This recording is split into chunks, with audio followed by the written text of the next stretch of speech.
Chapter 1147. He felt like he should get rid of Maddox since he accepted the job. He needed to assert his dominance over the cultivators and help Manon with their trouble. They paid him handsomely, after all. Shepard nodded and said, "Yes, sir. I'll do it in person tomorrow." "All right."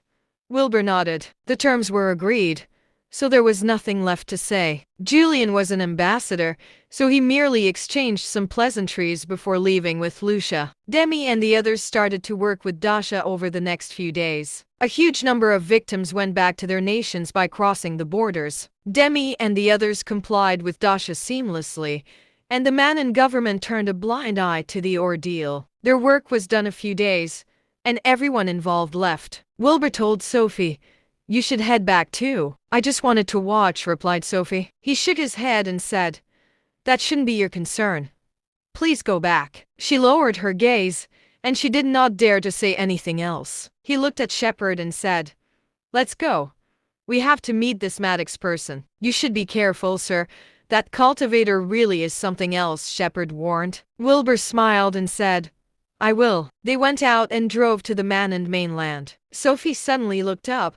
She looked in the direction where Wilbur left, then walked in that direction with determination. The news created a huge buzz in the Manon cultivation world. The cultivators could not believe that someone dared to challenge Maddox. They wondered if the challenger was insane. They wondered who Trevor Penn was, and why he was so audacious. Maddox had ruled over the cultivators in Manon for decades. He had students all over the world, and he was at the super sanctuary level. The way he ruled Manon was as good as the president.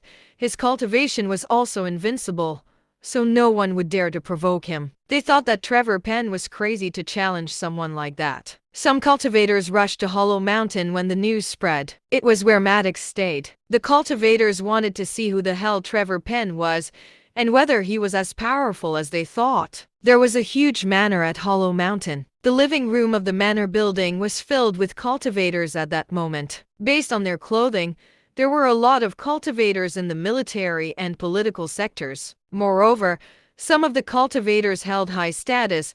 They were either generals or the people in charge of provincial cities. Some of them were rich people who came to show their support. The cultivators in the living room were all respectable figures of Manon. There were more than 100 of them who sat quietly. No one dared to speak loudly. Suddenly, the manor's butler walked out and said, Mr. Maddox had arrived. Everyone instantly stood up, turning to look at Maddox. They all seemed serious and respectful. It was as if they were faithful believers welcoming their god.